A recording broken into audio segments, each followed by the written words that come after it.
አሰላሙ አለይኩም ወራህመቱላሂ ወበረካቱ። ውድና የተከበራችሁ የቻናል ቤተሰቦች እንዴት ናችሁ? ሀባይቦች ከኔ ጋር አልሐምዱሊላህ ሁሉም ሰላም ነው። ሰላማችሁ ብዝዝት ይበልልኝ።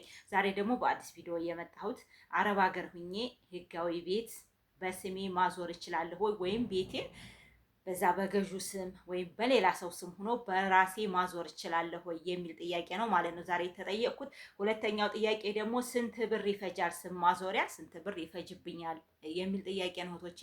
እንደዚሁ ተናንተ ተኮሜንታችሁ ላይ ወስጄ ነው እባክሽን መልሽልኝ ብላኛለች ማለት ነው እህቶቼ። እና ያው ለእሷ ትመልስ ለእናንተ ቪዲዮ ልስራበትና ብዙ ሰው ይማርበታል። ያላወቁትን ማሳወቅ በጎነት ነው በሚለው ማለት ነው እህቶቼ። እና እዛው ኮሜንት ላይ መጻፍ እችላለሁ። ግን በቪዲዮ ብሰራባት አንደኛ ለእኔ እጠቀማለሁ፣ ለእናንተ ትጠቀማላችሁ። ሁለት ነው ማለት ነው እህቶቼ፣ ለሁለታችንም። እና እንግዲህ አረብ ሀገር ሆነን ብዙ ጊዜ እንጨናነቃለን። ቤታችንን ብዙዎቹ በወንድም እያደረግን በቤተሰብ በቃ በወንድሞች እኔ ራሱ ያጋጠመኛል። በወንድሟ ስም አድርጋ ቤቷን የእንትና የከሚሴ ልጅ ናት ማለት ነው እህቶቼና ስታወራይ በወንድሟ ስም እሱ ነው ያሰራላት፣ እሱ ነው የህጋዊ ቤት አሰርቶላት አስገንብቶላት። በጣም ቆየች። እንደ እውነቴን ነው የምላችሁ፣ በጣም ብዙ ሪከርድ ነበራት። ቆየች እንጂ ሪከርዱ እውነት ያኔ ፍቃደኛም አይደለች እንጂ እኔ ማሰማት እችላለሁ ማለት ነው እናንተን። እና ያው ሌላ ስልክ ላይ ነው እና እንደ እውነቴን ነው የምላችሁ፣ በጣም የሚገርም ወንድሙ አሰርቶ ህጋዊ ምናምን አስደርጎ በራሱ በስሙ አስደርጎ በኋላ እሱ ትዳር ሲይዝ እንደ ከዳት ማለት ነው። እና ይሄ ብዙ ጊዜ ህጋዊ ከተደረገ በኋላ ቤተሰብ ይወስዳሉ ማለት ነው እህቶቼ። እና ይሄ ህግም የማይፈርደው ነገር ነው። ለምን እንደሆነ እኔ ለምን እንደሆነ አይገባኝም ማለት ነው። አንድ ሰው አረብ ሀገር ብር ሆኖ ልኮ ማንኛውም ነገር ቤት ሰርቶ እዚህ ቤተሰብ በራሳቸው በስማቸው ያደርጉና በኋላ አንለቅም። ገባችሁ? እንደዚሁ ደግሞ እዚሁ ሀይቅ ማለት ነው። እኔ የማውቀው ሰውዬ ዘመዳችን ነው። ልጁ ዱባይ ናት ማለት ነው። እና ለእሷ የምሪት ቦታ ነው በስሙ አሰርቶላት እሷ የማትፈልገውን ባል ስላገባች መሬቷን አልሰጥም ወይም በስምሽ አላዞርም ያለ አባት አለ ማለት ነው። ቶችና ስለ መሬት ከባድ ነው። እውነቴን ነው የማልኩት። በተለይ የከተማ ቦታ ህጋዊ ቦታ በጣም ብዙ ሰው ሲያቆራርጣ ያለሁ ማለት ነው ቶችና እንግዲህ ዋናው ጥያቄ ወደዛው ልምጣ ማለት ነው። አረብ ሀገር ሁኜ በስሜ ማድረግ እችላለሁ ወይ ነው ያለችው እህታችን። አዎ አረብ ሀገር ሆናችሁ በስማችሁ ማድረግ ትችላላችሁ ቶቼ። በቀላል ዘዴም እዛው እናንተ ባላችሁበት ሆናችሁ ማዟዟር ትችላላችሁ። ወደ እናንተ ስም ማለት ነው። እንዴት ነው ማዞር የምንችለው ካላችሁ እናንተ ካላችሁበት ዱባይም ትሆኑ ሳኡዲም ኤምባሲ ሂዳችሁ የውክልና ወረቀት ታጽፋላችሁ ማለት ነው። ስለዚህ ለራሳችሁ ለማድረግ ወደ ራሳችሁ ለማድረግ ማለት ነው። ያ የውክልና ወረቀት ይጻፍና የቤት ማዞር የራሱ የሆነ ኤምባሲ ውስጥ የሚጽፉ አሉ።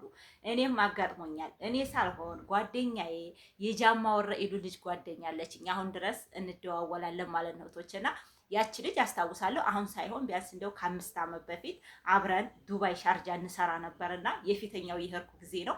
እና እሷ ልጅ እኔ አሁን ነው ነገሩ እየገባኝ ማለት ነው። ለካ እንደዚህ አድርጋ ነው ምናምን የማለትን አሁን ነው ነገሩ ያኔ ታወቅኩ ማለት ነው የሚገባኝ፣ ወይም ሰው ጠይቄ ገባኝ ማለት ነው። እና ያቺ ልጅ በህጋዊ በኤጀንሲ ሂዳ ወደ ራሷ ስም እንዲሆንላት ወረቀት አስጥፋ ያው የተወሰነ በርግጥ አንደኛ ያደክማቸዋል። ክፍያ ግን እንደሌለው ነው። በዛን ሰዓት ያቺ ልጅ ትታሰራ ምንም ክፍያ እንደሌለው በነፃ እንዴት ተሰራላት ወረቀቱና የሚመጣው ወረቀቱ ደግሞ በሰው እጅ ማለት ነው። ወደዚህ ለሚመጣ ኤርፖርት ሄዳችሁ በሰው አዲስ አበባ ድረስ ተልኮ ወደ ሰው ወረቀቱን ይቀበሏችኋል ማለት ነው።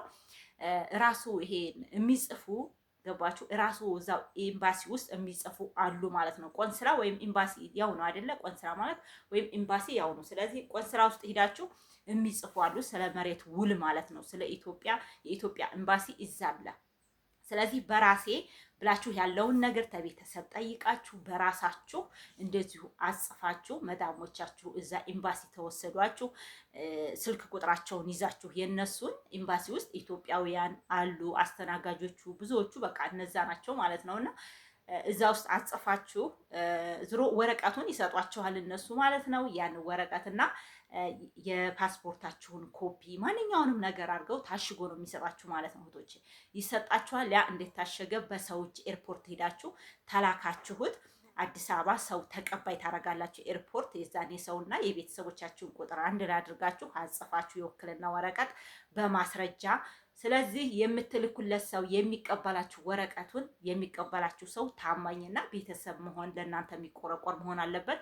ያንን አድርጋችሁ ወደ ኢትዮጵያ ልካችሁ ወረቀቱን እዚህ ጋር በራሳችሁ ስም ይቻላል ማለት ነው እህቶቼ። ስለዚህ ይሄንን እንዳትረሱ። እውነቴ ነው። ማንንም ሰው ጠይቁ። ይሄ ነገር አረብ ሀገር ሆናችሁ ወረቀት በኤምባሲ አስጥፋችሁ ወደዚህ አምጥታችሁ በራሳችሁ ስም ማድረግ ትችላላችሁ እንጂ ብዙዎች አባትም እናትም ይከዳል። ወይም አሁን አንዳንድ ሃይማኖትን የቀየረ እንትና ፋሲካ ቲዩብን ታቋታላችሁ። ፋሲካ ቲዩብ አባቷ የገዛላትን ቦታ የዛሬ ስንት ዓመት አሁን ዩቱብ ላይ ታቋታላችሁ። እሷ በጣም ታዋቂ ናት፣ ጎበዝ ልጅ ናት።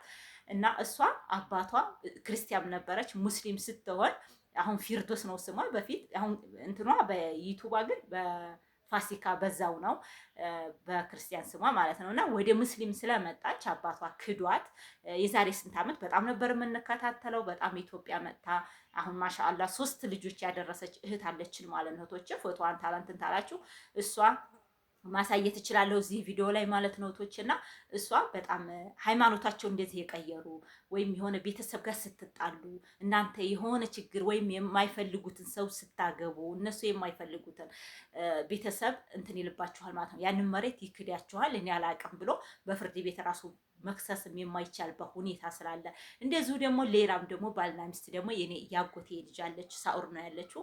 ባሏ ሲጣሉ እዚህ መሬቱን ቦታውን እዚህ ቀበሌው አካባቢ ነው የራሷን ቤቷን አብረው ነው ያሰሩትን። እሱ እዛ ነበር ሲመጣ በራሱ ስም አድርጎ በቃ ወረቀቱን አሰርቶ ይሄው ህጋዊ አድርጓል ማለት ነው ቶችና። ስለዚህ ካዲያት ማለት ነውና ይሄ ነገር እኔም በቃ ያኔ ህግ ለምን እዚህ ላይ ጠበቅ አድርጎ እንትን አይልም። ብቻ አላቅም ያንን ነገር ማለት ነው። እንዴት አንድ ሰው መሬቱን ሲካድ ዝም ይላል? መከራከር እኮ ትችላላችሁ፣ ግን እህቶቼ ተከራክራችሁ ራሱ አሁን ላይ የለም። ያኔ በእርግጥ እንዲህ ያለው ሰው ይቀደማችኋል ማለት ነው። እና ሰው ያለ ፍርድ ቤት ስገቡ ደግሞ ሰው እና ደግሞ ስለ ፍርድ ቤት ደግሞ የላን ቀን እንትን እላችኋለሁኝ፣ አወራችኋለሁኝ። እዚህ ጋር ሌላ ጥያቄ ስላለ ስንት ብር ይፈጅብኛል የሚል ጥያቄም ስላለ እንድመልስላችሁ። አሁን ላይ ወደ ፍርድ ቤት የሚገባ ሰው ወደ ክስ ቦታ የሚገባ ሰው ባልና ሚስት ቲካሰስ ወደዛ ቦታ እምህር ከሆነ ለምሳሌ እኔና ባሌ ተጣላን እንበል። ባሌ ልከስ እኔ ፍርድ ቤት ተህርኩኝ መጀመሪያ 5000 ብር አስይዛለሁ ማለት ነው። 5000 ብር ጎልቼ ክሴን መሰረታለሁ ማለት ነው እህቶቼ።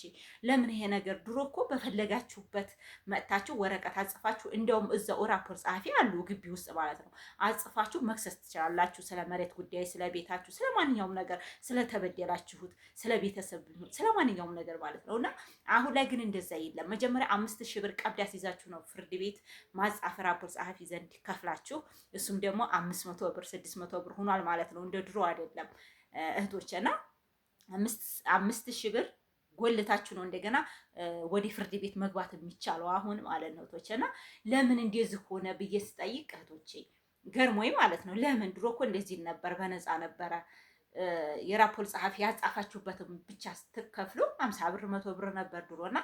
አሁን ግን ለምን ብዬ ስጠይቅ እንዴት መሰላችሁ? በጣም አሁን ተካሳሹ ሰውዬ በስቷል። በተለይ በባልና በሚስት በመሬት ጉዳይ በቦታ ጉዳይ በጣም ሰው እንትን ስላለ ሰው ተዛ ነገር እንዲቆጠብ ብር አጥቶ ወደኋላ እንዲሆን ጉልት መጎለት ታይችል ወደኋላ እንዲሆን አስበው 5000 ብር ተጎለት ክስ ተመሰርታለህ ተብሎ አል ማለት ነው አሁን እህቶች። ስለዚህ 5000 ብር ጎልታችሁ ነው ፍርድ ቤት መግባት የምትችሉት ማለት ነውና ይገርማል አይደለ? እኔ ገርሞኛል ለራሴ ማለት ነው ተሰማውና ከዚህ ነገር አላህ እሱ ይቆጠበን ማለት ነው እህቶች። ሌላኛው እንግዲህ ስንት ብር ይፈጃል ነው ያለችኝ እህቴ። ስም ለማዞሪያ ብዙዎቹ ታውቃላችሁ፣ ስም ለማዞር ስም ማዞሪያ ዋጋ እንደየቤቱ ግምትና እንደየክልሉ ከተማ ይለያያል እህቶች። ስለዚህ የአንድ ቦታ የአንድ አካባቢ ከተማ ለምሳሌ አዲስ አበባ ስም ማዞሪያና ወሎ፣ ደሴ እንደዚህ ሀይቅ አካባቢ በዚህ መርሳ ወርጌሳ አካባቢ የየአካባቢው ይለያያል፣ የክልሉ ሁኔታ ማለት ነው።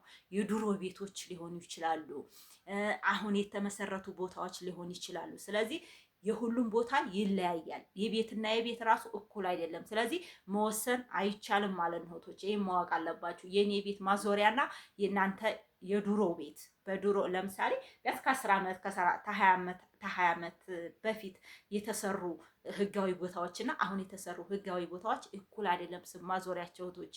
ስለዚህ ይባለጣል እንትን ይላል ማለት ነው። ስለዚህ የሁሉም ስለሚለያይ ይሄ ነው ተብሎ ማወቅ አይቻልም። የገንዘቡ ሁኔታ ማለት ነው። ስንት ብር ይፈጅብኛል? 400 ሺህ የሚባሉ አሉ። 100 ሺህ ብር የሚበቃው አለ። 150 ሺህ ብር፣ 120 ሺህ ብር። ስለዚህ ያኔ ምንድን ነው የየክልሉ የከተማው ሁኔታ የየቤቶቹ የማንኛውም ነገር ይለያያል ማለት ነው። ይሄን ማወቅ አለባችሁ። ሰላማችሁ ብዝት ብዝዝት ይበልልኝ። ላይክ አድርጉኝ፣ ሰብስክራይብ አድርጉኝ፣ አሳድጉኝ እህቶቼ።